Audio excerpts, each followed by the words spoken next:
Hey there, it's Dallas, and I wanted to talk to you just very briefly about our translations and our subtitling and dubbing and how much care and effort goes into making sure that The Chosen is translated not only to as many countries and languages as possible, but that it's done well, that it's done accurately, and that it's also done with cultural sensitivity and specificity. So here's what that means. We have a team of some of the top linguists and translators in the world. We have people who have tremendous background when it comes to translation efforts, subtitling and dubbing, who've done it for several significant companies and for major projects.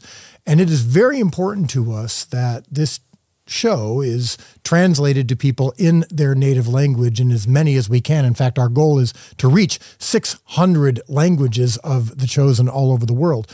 Now, that can be challenging because sometimes we can do it accurately to the words that are spoken, but not everyone will pick up on some of the cultural references that we're including, maybe some that we're including that would have existed in first century Israel, or even some that are American, because obviously we're speaking English in The Chosen.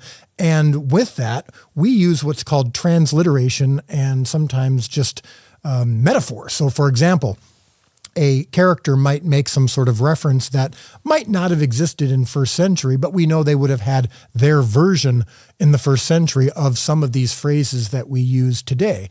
And so even though English didn't exist in the first century, and even though some of these phrases that they're saying didn't exist in the first century, heck, the word the, which is the most common word in the English language, didn't exist in the first century. And so sometimes we have to use phrases that we say today that might not have existed back then, but we know that they had their own version of that. And now, even that might be confusing to some people in other countries and with other languages because they might not understand the reference at all. They might not have the animal that we are referring to in our phrase. They might not have some of these metaphors or concepts familiar in their language or country. And so what we do is we work with local translators to ensure that the intention of what we're saying is accurate. And of course, anytime we have anything from the Bible, we want to be as close as possible to the original language, to the original words and the original intent.